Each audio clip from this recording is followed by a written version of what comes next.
Thank you very much, Professor Kang, and good morning, everyone. It's a little not very comfortable to give a lecture in front of cameras, and probably not very comfortable for you either to listen to a lecture while being filmed. But anyway, I'm very glad to see all of you. I sometimes come to this university to meet students and give talks. And this morning is particularly, it gives me great pleasure, even though I just came back from a trip to United States yesterday, and it was very cold. I went to Michigan State in the US. It was much colder than here, so I got a cold, but I'm almost recovered. So if my voice cracks a little, please bear with me. The issue I'm going to share with you this morning is, of course, about the United Nations and also how Republic of Korea is doing in this universal international organization called the United Nations. Everyone knows what the United Nations is, not least students like you who are studying international relations. You know better than ordinary people about the United Nations. But I would like to invite you this morning to think about at least two important purposes of the United Nations. We usually say that the United Nations has three pillars: peace, development, and human rights. These three pillars are reflected in the United Nations Charter. So we will think about it, and I like to talk with at least two topics out of three pillars, which are peace and human rights. And I like to suggest you to try to understand what Korea, the Republic of Korea, or even sometimes North Korea, so what the Korean Peninsula has meant in the work of the United Nations, particularly in these two critically important issue areas: peace and human rights. We'll start with peace. Peace is, by all means, the most important purpose of the United Nations. If someone asks you, why do you think they created the United Nations in 1945? For what purpose? If you cannot come up with any other answer, you can just answer with one word: peace. They created the United Nations for peace. Why is peace so important? Because we have not been living in peace.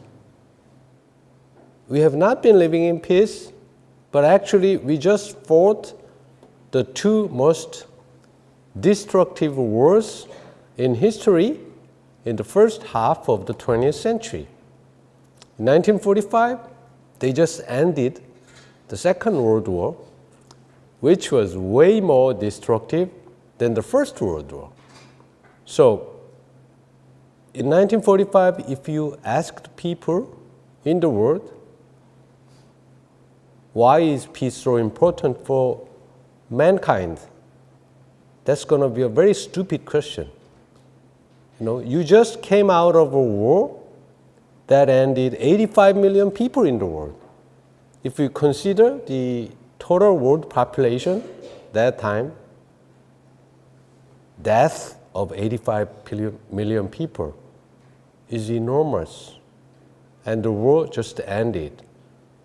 So if you asked anyone on the street of New York, on the street of London, on the street of Paris, what is most important for the future of mankind?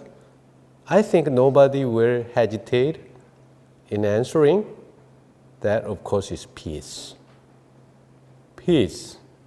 Why do humans fight instead of living in peace? Why is it so difficult to maintain peace and security? The humans have been fighting throughout our existence, throughout our history, and throughout our existence. I cannot think of any time when humans stopped fighting. In the beginning, we must have fought for the same reasons as animals fight. Why do animals fight? Animals fight to survive. What is most important in survival? You need to eat to survive as an individual. You need to mate to survive as a species. So animals fight for food, for mating opportunities, for sex. Humans probably started to fight for the same reason. Fight over food, fight over mating opportunities. But we started to build civilization, what is called civilization. And as we settled down, as we started farming, as we started to store resources, as we engaged in economic activities, we started to build civilization. We made bigger tribes, we made bigger chiefdoms, we made bigger states. And once we have a state, states fight. So our fighting grew in size. States fight for what reasons? States fight for land. Land means resources. Once you started farming, agriculture, if you have more land, you produce more food. The same reason why we fought in the beginning. We fight for food. If we have more land, we have more food. So states started to fight over land, try to occupy more land, try to take land from other states. But humans, thanks to our civilization, our concerns became more various. It's no longer just survival. It's no longer just food and mating opportunities. We started fight over, for example, religion. What is religion? Religion is a set of beliefs about what this is all about. What happens when you die? What was there before we were born? Where we come from? What is the answer to all of the questions we have in this world? So religion gives those answers. But if you have good religion, you really believe in it, humans are not satisfied to keep it themselves. We want to share it with others. We call it missionary activities. When we are engaged in missionary activities, we also fight because we want others to accept it, to follow us. We also fight over ideology. What is an ideology? ideology is a set of good ideas about how this society should be run. If you have very good ideology, you can run your society according to that. But we are not satisfied with that. We want to share this ideology with others. We want to propagate this ideology because this is such a good ideology. We want to spread it. Democracy is ideology. Communism is ideology. When you think we have a very good ideology, we want to propagate it, spread it, and we fight because we want to spread it by all means. So we fight over religion, we fight over ideology. Animals don't fight over religion, don't fight over ideology. Only humans do. So we have more various reasons for fighting than animals.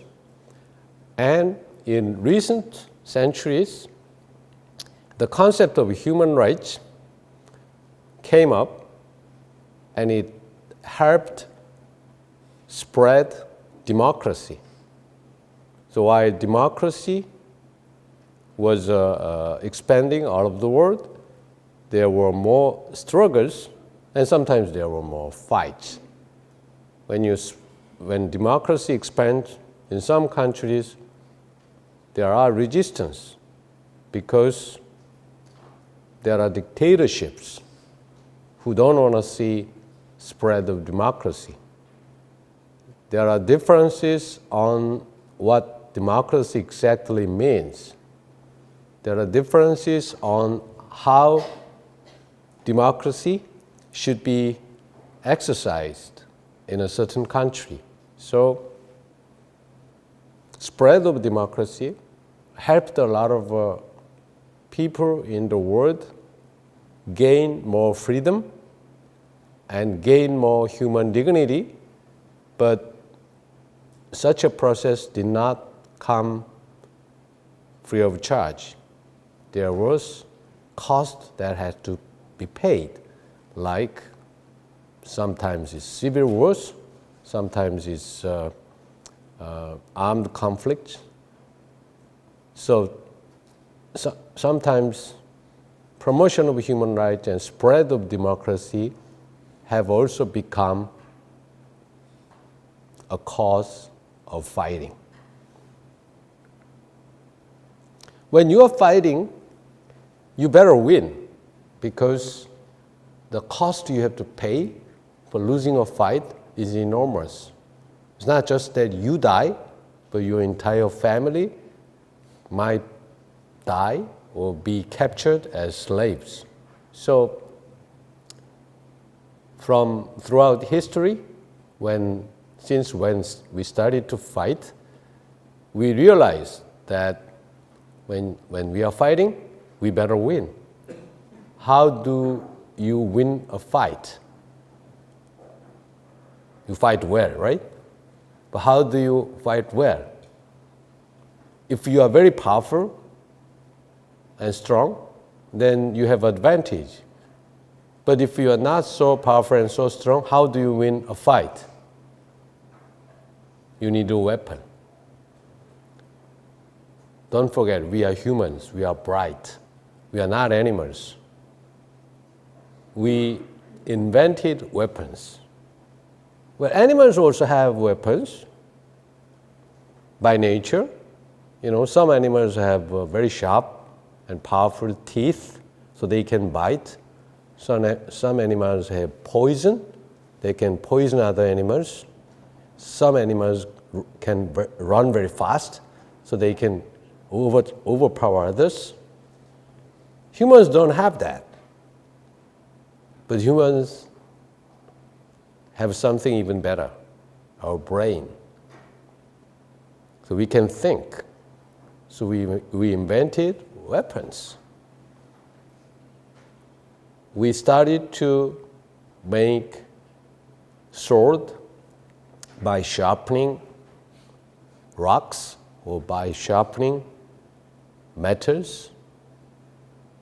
If we have swords, you can cut others. That's an advantage, because if others don't have swords, when others only have swords and spears, if you have bows and arrows, it's a great advantage, because you can attack your enemy 100 meters away from you when your enemy cannot even come close to you. So having a bows and arrows is a great advantage when others didn't have it.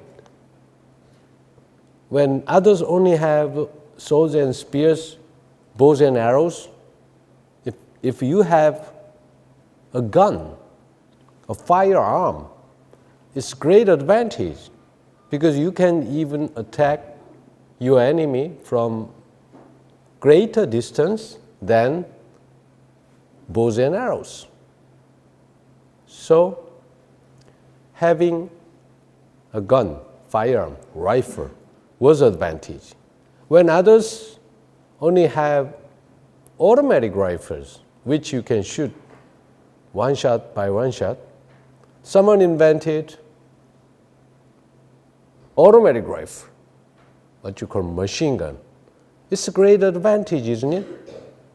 You know, others can shoot and kill only one by one, and it takes at least 20 seconds until you shoot another shot.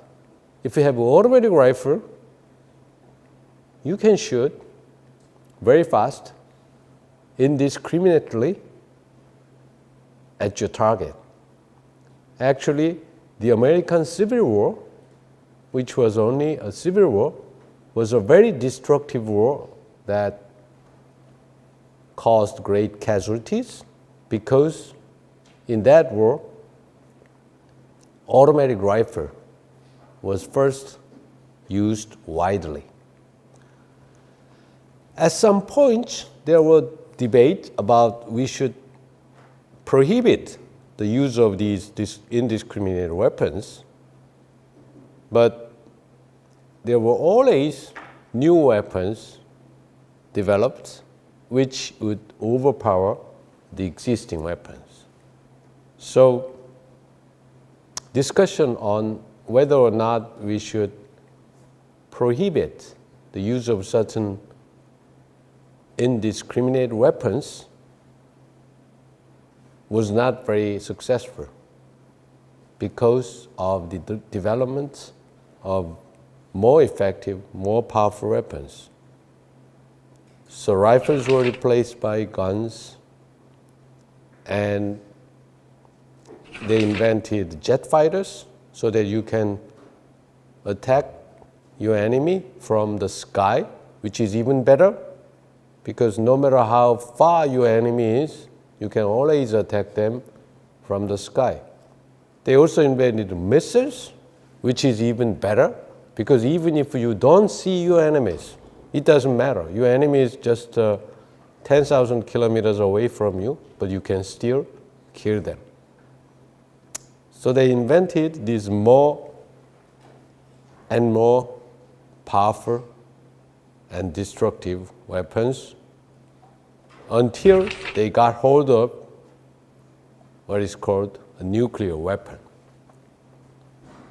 Nuclear weapons were used in 1945 by the United States in Japan, atomic bombs, which ended the Second World War. The bomb dropped in Hiroshima, killed 70,000 people on the spot, and killed another 70,000 in the aftermath. So altogether, 140,000 people were killed by a bomb probably as large as 2 tables here put together. So people in the world in 1945, I earlier told you that if you had asked them what is most important for mankind, that would be a very stupid question. Because when you see all of this, when you just came out of a war, which was ended by the use of these most powerful and destructive weapon in human history, and you realize that now people, if we fight, they can use these kind of weapons, from in the war in the future, because they already use them. So in the future, a war will be fought with atomic bombs. If you have that kind of thoughts, that kind of concerns, what would be more important for mankind, for mankind's future, than peace, than prevention of a war? So how you can avoid fighting, how you can prevent a war, how you can maintain international peace and security was the primary concern of people in 1945, and that's why the United Nations that was created at the end of the Second World War was embodiment of those thoughts and concerns of mankind as of 1945. The UN was created in the aftermath of the two world wars. In 1945, in June, representatives of 51 countries in the world gathered in San Francisco in the United States, and they signed the UN Charter. The UN Charter was negotiated there, and they agreed on the UN Charter. The first few lines of the UN Charter go like this: we, the peoples of the United Nations, determined to save succeeding generations from the scourge of war, which twice in our lifetime has brought untold sorrow to mankind. Those who founded the United Nations, founding fathers of the United Nations, those who wrote the Charter of the United Nations, did not have any hesitation in starting the UN Charter with these lines, which clearly show that they are really worried about wars, because they just came out of two world wars whose scourge has brought untold sorrow to mankind. In their own lifetime, if you are 35 years old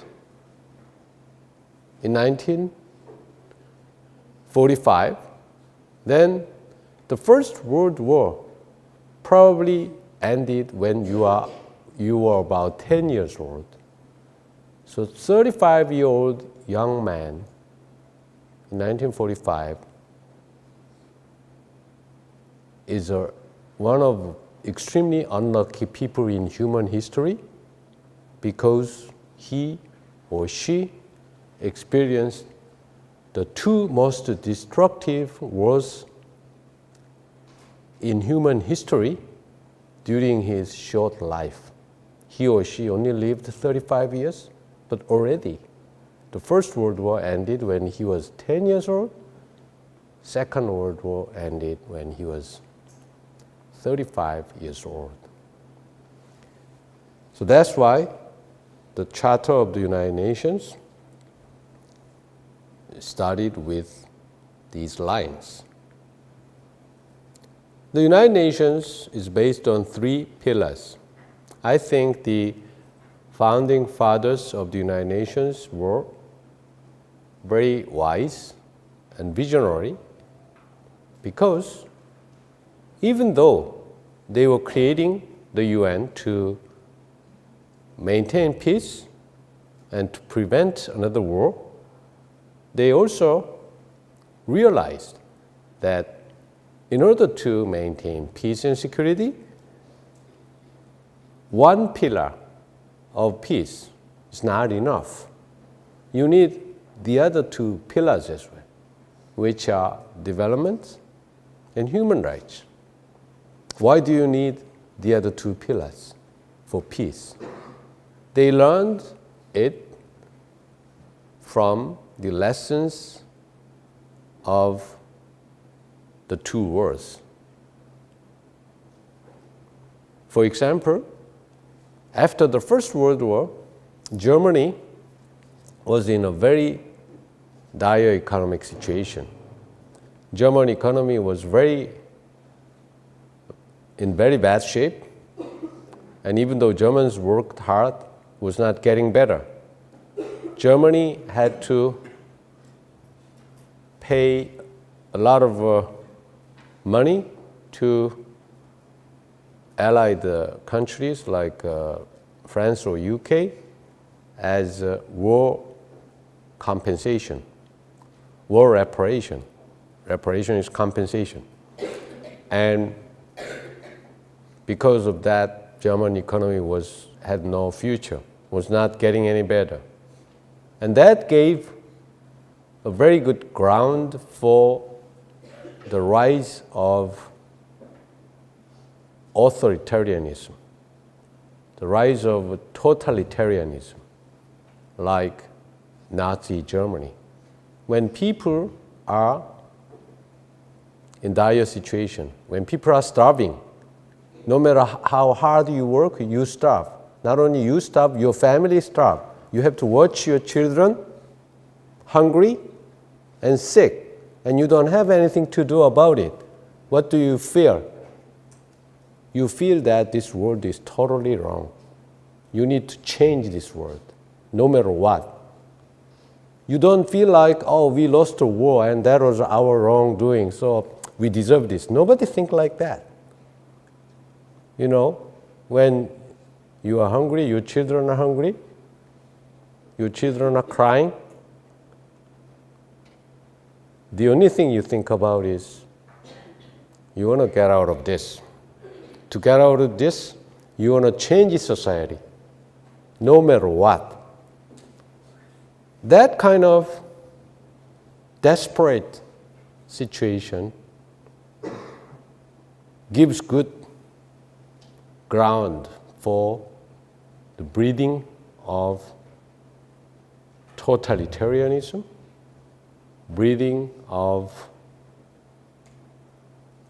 a lot of radical thoughts, even today. So they realized that without human dignity, without decent life, it is very difficult to maintain peace. Same story for human rights. Even if you have bread to eat, if your family or relatives, your friends, if they get imprisoned for no reason, get tortured for no reason, get executed for no reason, even if you have bread to eat, you are not happy. You know, if that happens too much, too often, and take a lot of tolls on your life, and then you feel what? You feel, I cannot stand it anymore. We have to stand this society no matter what. We don't have human dignity at all. So, human rights. You know, Nazi Germany rounded up and killed 6 million Jews just because they are Jewish. If that kind of thing happens, there is no human rights, and people start to think that they have to change society no matter what. So you cannot maintain peace. So to maintain peace, all these nice arrangements for peace and security are not enough. You should let people eat. You should let people live with human dignity. minimum human dignity. So that's why the founders of the United Nations learned their lessons hard way through the 2 world wars, and they reflected those lessons in the Charter. And that's why we call it, in the Charter there is no expression like pillar, but students of United Nations, scholars of United Nations call them 3 pillars of the United Nations: peace, development, and human rights. To maintain peace, the United Nations established a very powerful organ in the UN, which is called the Security Council. Security Council has a primary responsibility for the maintenance of international peace and security. And it is very important to notice Article 25 of Charter. Article 25 says all UN member states promise to accept and carry out decisions by the Security Council, which is a very big promise, because if you are students of international relations, you would already know that there is the principle of sovereign equality. All the states have sovereignty. What does sovereignty mean? States can make their own decision on their affairs. They have sovereign power over what they want to do, what they will do. But Article 25, what does it say? It says all UN member states promise to accept and carry out decisions by the Security Council, even without knowing what kind of decisions the Security Council will make. Depending on your views, this is a quite big compromise on sovereign power of state. When a state signs a treaty, signs and ratifies a treaty, they know what they are agreeing to. They are bound by treaty, but voluntarily, because they know what they are agreeing to and they promise to be bound by it. But when you accept Article 25 of the UN Charter, when you become a new UN member state, you don't know what kind of decisions the Security Council will make. Well, Security Council has the primary responsibility for maintenance of international peace and security. So we assume Security Council will make decisions in order to maintain peace and security. But you don't know concretely what kind of decisions will be made by Security Council, but you already promise to accept and carry them out. So this is why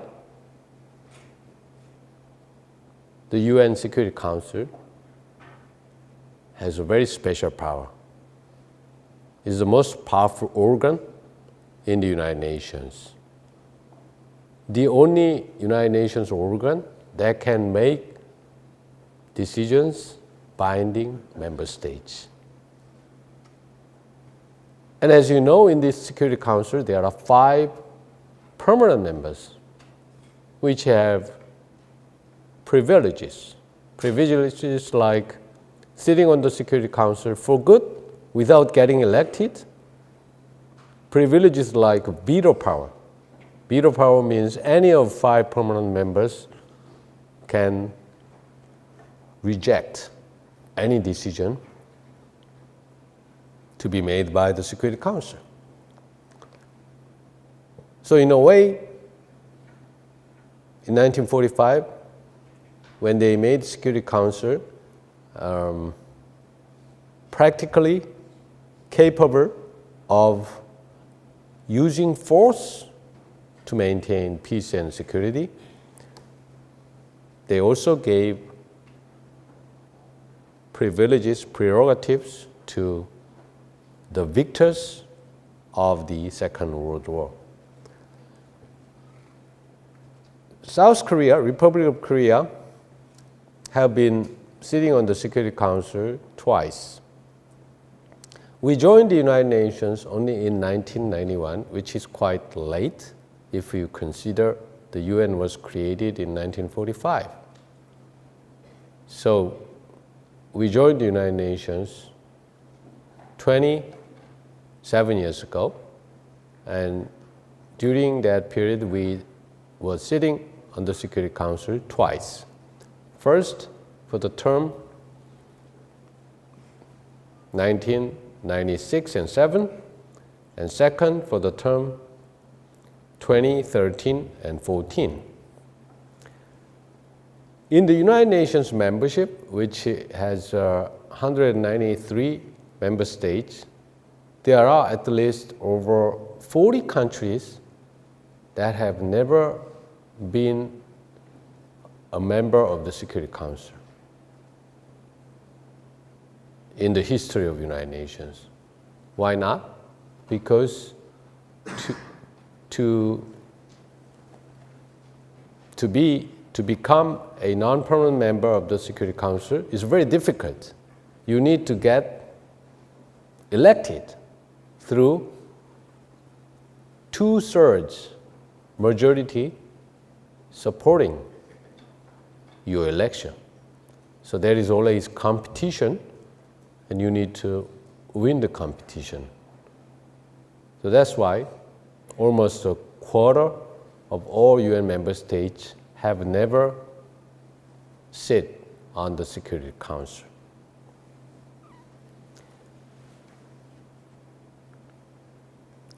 The Security Council and the United Nations as a whole has a tool called peacekeeping operations.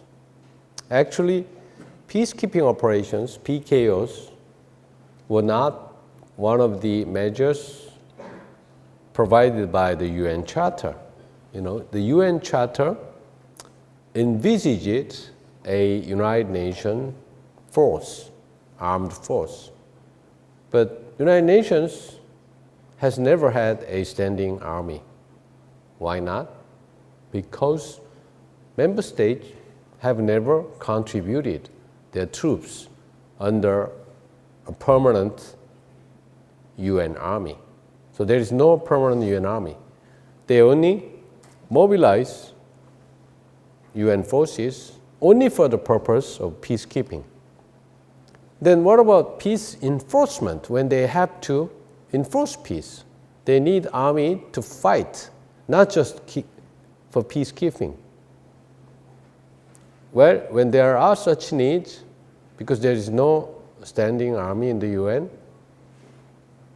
they usually authorize what is called multinational forces.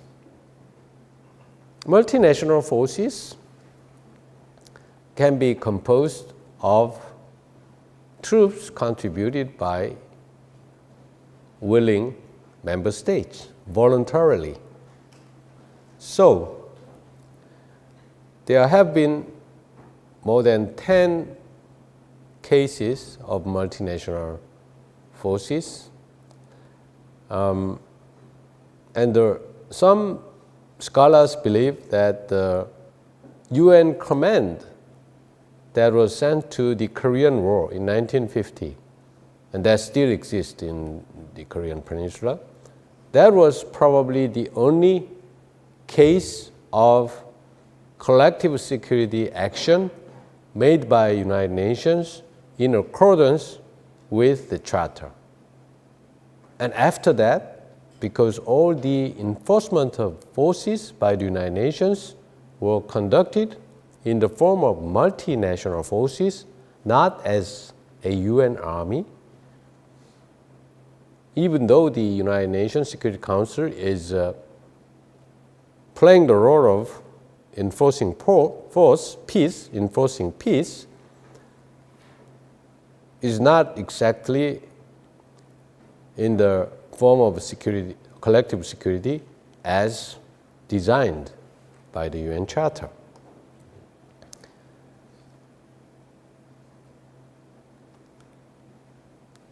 So other than peacekeeping operations, the United Nations has also pursued disarmament and non-proliferation, because weapons, as I explained to you, weapons are very important in fighting. Humans have developed weapons for many, many years to fight better, to kill others more effectively, which doesn't sound very good, but that's what we have been doing. So, if you think we fight because we have weapons, then if our weapons are taken away, then we will not fight, right? But if you think we have weapons because we want to fight, then taking weapons away from you doesn't help much, because we have need for fight. So disarmament reduces and controls weapons, which might or might not help in maintaining peace. It will help, if people use less powerful, less destructive weapons, but it will not help if people still want to fight no matter what. So what is more important than controlling weapons to maintain peace is to reduce the need for fighting. How can we reduce the need for fighting? I already gave you what I think are the reasons for fighting. Why do we fight? We fight for the same reasons as animals. We fight for food. We fight for mating opportunities. But we are human. We fight for other reasons. We fight for land. We fight for religion. We fight for ideology. We fight for democracy. Then how can you reduce or take away these reasons for fighting? France and Germany are the two countries that started the most destructive wars in history twice in early 20th century, in the first half of 20th century. But now these two countries, France and Germany, are both driving forces for European integration. If you ask anyone on the streets of Paris or Berlin, do you think there will be a war with France or with Germany in the near future? Then I think they will think you are kidding, you are crazy. Why do we fight with Germany? Why do we fight with France? What happened? They are the ones who fought the two most destructive wars in the world. Not too long ago, only less than 100 years ago. And if you ask them same question, they will say, you are crazy, why do we fight? What happened? What happened? They don't have the reasons for fighting like they had 100 years ago. So if all other countries in the world can reduce or eliminate reasons for fighting like they do, will there be more peace than fighting? Maybe. Maybe not. They reduce the reasons for fighting. How? Well, some people might say economic interdependence. Look at the European Union. They are so interdependent on each other for economy. Well, that's one good reason. Some people might say, well, Immanuel Kant said democracies don't fight each other. So Germany was not a democracy in early 20th century, but now both of them, France and Germany, are democracies. So according to Kant, they will not fight. Maybe. What other reasons are there for not fighting? Some people might say, well, these countries that have nuclear weapons don't fight because they fight. They know that, they cannot go all the way. So this is what is called nuclear deterrence. Do you believe that? Whatever reasons there are, it is more logical to think that we can reduce the possibility of war by getting rid of reasons for war than trying to get rid of weapons. Weapons, we have developed more and more effective weapons for thousands of years because we need to fight. If we don't need to fight, we don't need weapons. Weapons are expensive. We can use the money somewhere else, right? So that's not exactly what the United Nations is doing, but I think in the long run, that's what the United Nations should be doing, Now let's look at the Korean Peninsula issues. I will go through this part quickly because I'm going to record in another session the part on the North Korean nuclear issue. So I will, in this lecture, I will go through it very quickly. As you know, the Korean Peninsula got independence in 1945 from the end of Japanese colonial rule, as Japan lost in the Second World War, and Korean Peninsula was liberated. And in South Korea, there was a U.S. military administration. In North Korea, there was a Russian or Soviet military administration, because both U.S. and the Soviet Union were victors of the Second World War in Asia. In 1948, the military administrations ended, and in South Korea and in North Korea, there were new governments established. The South Korean government was established through general elections supervised by the United Nations. But 2 years later, North Korea invaded South Korea for the purpose of unifying the peninsula, and the UN Security Council responded by authorizing a unified command to fight the armed attack from North Korea.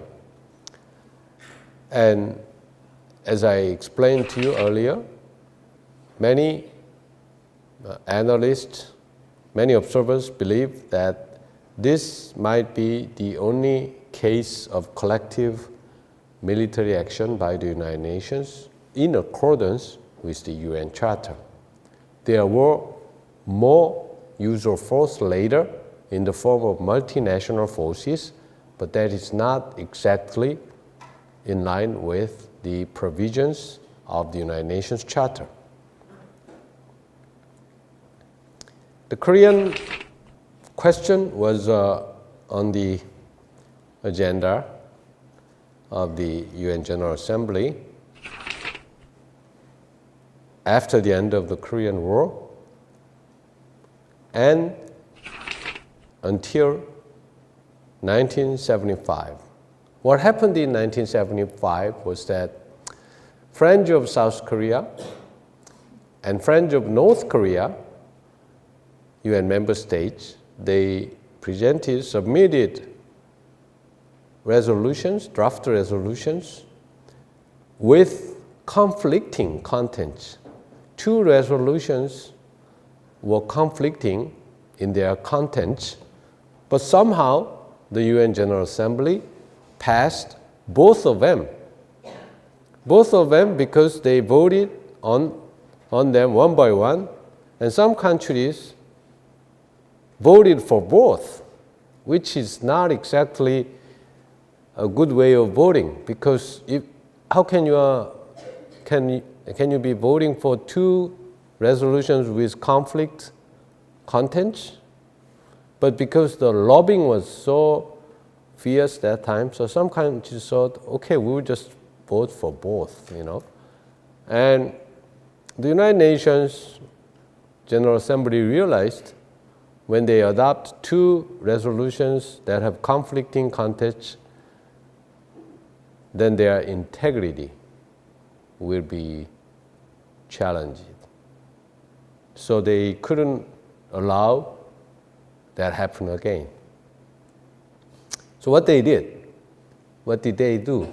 They decided to drop the agenda, drop the Korean question from the agenda of General Assembly, and there was no more that agenda.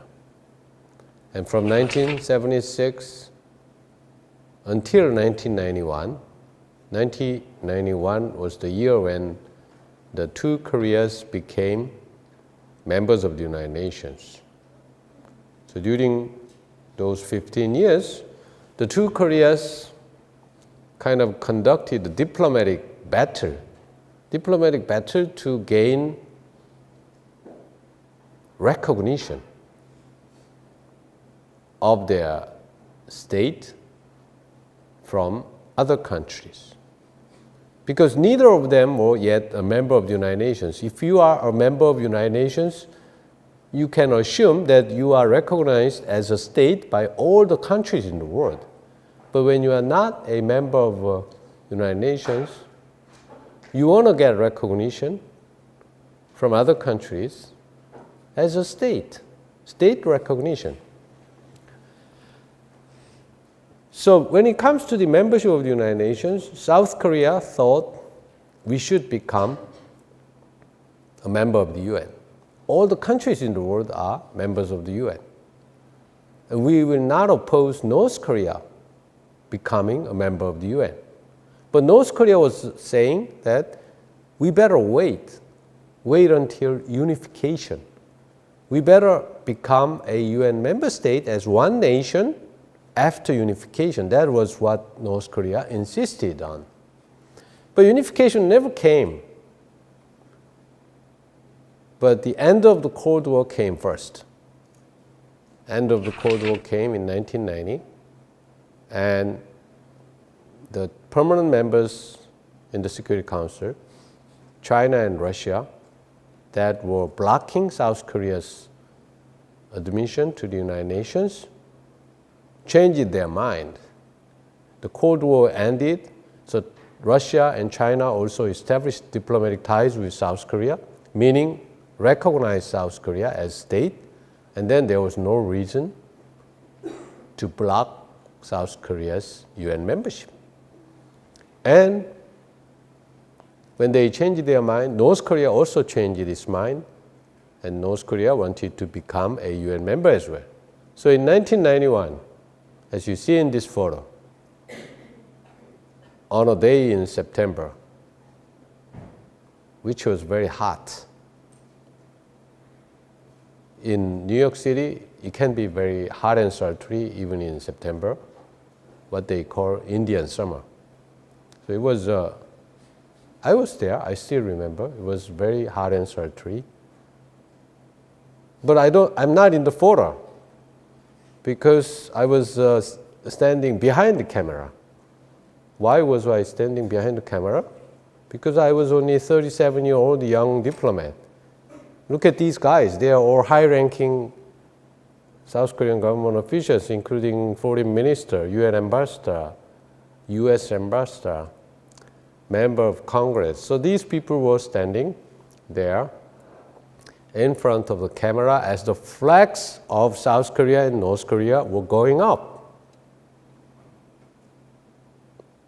I was not in the photo, but I was very happy because I was watching those two flags going up. And I still remember, as I was watching the flags, I thought, maybe before I retire from the diplomatic service, those two flags will merge into one. That was my wish. That was a wish I made while I was watching those two flags going up. I got retired from diplomatic service last year. Have those two flags merged into one? Not yet. So my dream was not realized. So I postponed my dream. Maybe those two flags will merge into one before I die.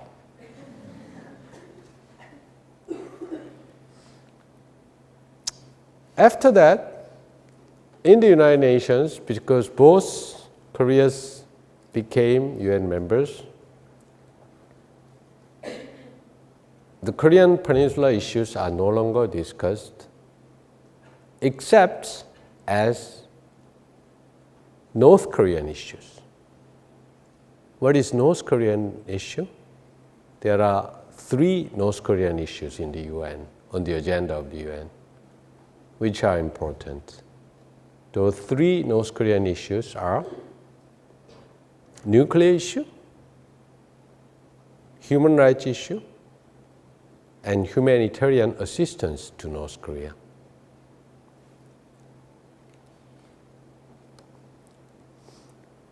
Since the division of the Korean Peninsula, in the world there are 82 million Koreans living. 50 million live in South Korea. 25 million live in North Korea. 7 million live as diaspora all over the world. So as you can see, if you think about the Korean nation, you cannot think of North Korea. Almost 1/3 of Korean nation in the world live in North Korea. The Panmunjom, the DMZ, despite its name, demilitarized zone, is one of the heaviest armed border area in the world, and confrontation goes on. Well, fortunately, we have seen progress in inter-Korean relations. We have had dialogue between the two Koreas for many years. There have been ups and downs in the relations between the two Koreas. There were times when we not only had talk with North Korea, but we had common joint projects with North Korea, like Kaesong Industrial Park or Kumgangsan Tourism Project. But there were also times when we had a war, when we had a fighting, when North Koreans torpedoed our warship, when North Koreans killed our tourists. So there have been ups and downs. We felt like brothers and sisters, and we hugged each other, and we also killed each other. So these have been inter-Korean relations for 73 years after the division of the nation. There have been 3 inter-Korean summits, so meetings at the presidential level in 2000, 2007, and this year. And this year alone, President Moon and Chairman Kim Jong-un have met 3 times. So that means the two Koreas now have an historic opportunity to get over with the time of confrontation and move into a time of peace and harmony and cooperation. You might say, well, there have been times when you guys had talks, you guys had cooperation, you guys had a lot of joint projects, but you slipped back. So what do you mean by, moving into new era? Well, I don't know if that's going to be possible or that's going to be like history repeating itself. But we hope history moves forward instead of repeating itself so that we can move into a new era where there is peace and and we are on the path for Korean unification. What is most important in making progress towards Korean unification? In my opinion, at this point, there are three most important things. First, we need to resolve the North Korean nuclear issue. If you had asked me same question 10 years ago, I wouldn't say for Korean unification, resolving the North Korean nuclear issue is one of the most important things. But now, I would definitely say it is one of the most important things. North Korean nuclear issue has become bigger and bigger. And if you go to the United Nations in New York and just hold any diplomat passing by you and ask him or her, what do you think are the three most important security concerns in today's world? I'm pretty sure that they will say at least one of them is North Korean nuclear issue. So North Korean nuclear issue is not just American issue, not just a South Korean issue, not just the inter-Korean issue, it's an issue for the world. So if we cannot resolve this issue, we will probably not be able to get around to the joint projects and economic cooperation we used to have with North Korea, not to mention build new economic ties. So that's why it is absolutely necessary. We need to restore trust and national identity between the two Koreas. The two Koreas have been divided for 73 years. The whole new generations of Koreans were born after the division in both parts of Korea. So without restoring trust and national identity, it might not be easy to talk about unification. For that, we need to raise awareness among people on the necessity of unification. Some people think, why do we have to go for unification, especially young people? You are studying here in Korean university. So you meet some Korean friends, you ask them, do you think Korea needs to be unified? I think most young people will say either, yeah, maybe, or some people get more serious and ask you back, why? Why do we have to be reunified? I grew up in an environment where there were a lot of North Koreans around me, including my mother.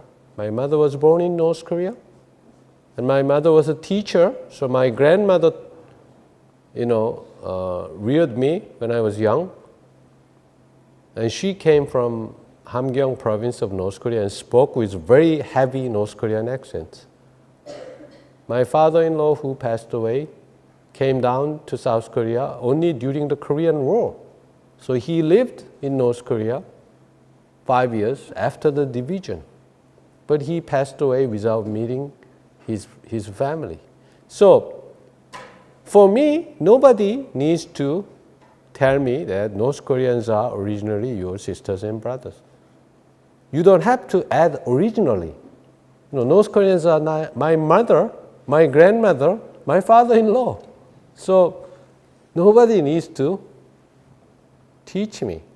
But students you are meeting here at Korea University, their parents were born after the end of Korean War.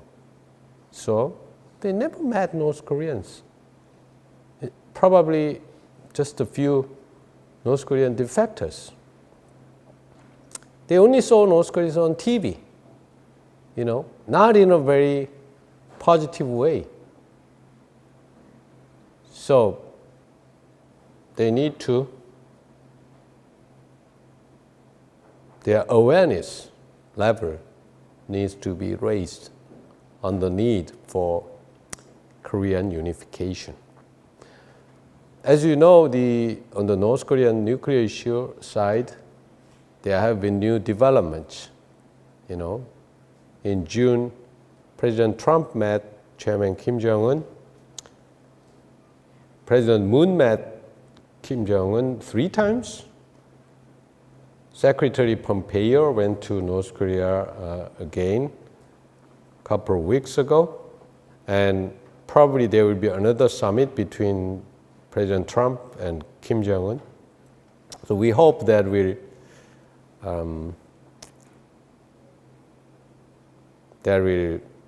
make a breakthrough and this issue is resolved.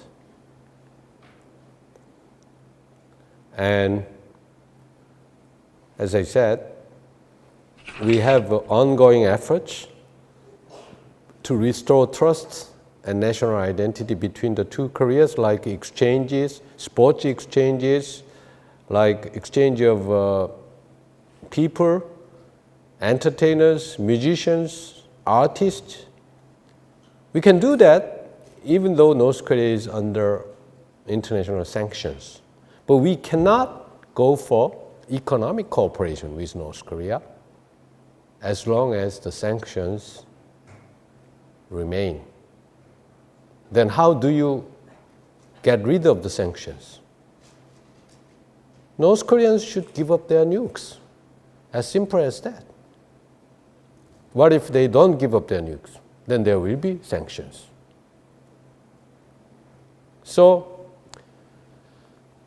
for inter-Korean relations, better inter-Korean relations, so that our relations are not just limited to exchange of sports and arts, so that we can move back to more substantive economic collaboration, like Kaesong Industrial Park.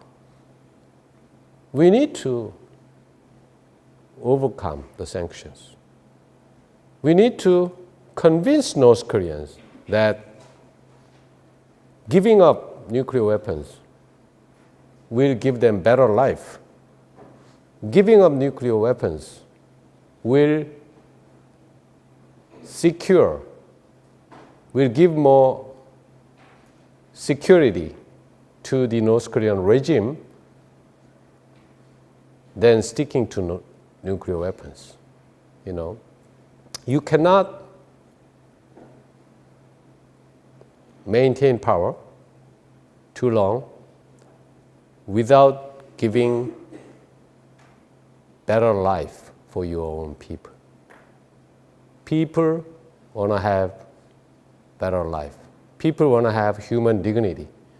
Go back to what I told you about why they established United Nations in 1945. And even though UN was created to maintain peace, why they have 3 pillars, not 1 pillar. Why they thought development and human rights are absolutely necessary to maintain peace. Why people become desperate when they don't have food to eat, when they don't have human dignity. So, maintaining power in a country is based on allowing your own people to have a better life, to have human dignity. I think the North Korean leadership now realizes it. I think and hope that they are coming out to the talks with South Korea, with the United States, with the world, because they realize it. Nuclear weapons don't give them security. Giving better life to their own people will give them security.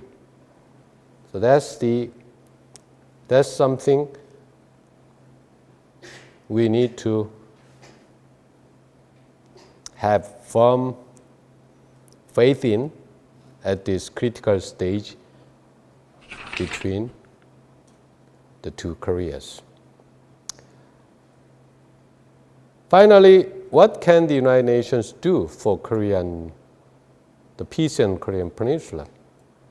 Well, there have been, as you know, 8 Secretary Generals, UN Secretary Generals, including Mr. Ban Ki-moon, the 8th one, and the current one, Mr. Guterres, is a 9th Secretary General. All the UN Secretary Generals in the past tried to make contribution to the peace process on the Korean Peninsula. But there was a limit to what they can do because from North Korea's perspective, the United Nations is still the international organization that sent unified command to the Korean War against which they fought. So I think even today, North Korea cannot get over with it totally. So the United Nations Secretary General's role, even though the efforts have been great, the role has been limited in a way. In the UN, there are cases of merger of membership, when countries got unified. When the two Germanys unified, they merged into one membership. When the two Yemens, North Yemen and South Yemen unified, they became one member in 1990. When Tanganyika and Zanzibar merged into Tanzania, they became one membership. So if South Korea and North Korea unify, then we'll become one member in the United Nations. So I will stop here. We will have a little break. And in the second part, I will talk more about human rights. And then I will get some questions from you as well on both peace and human rights. Thank you.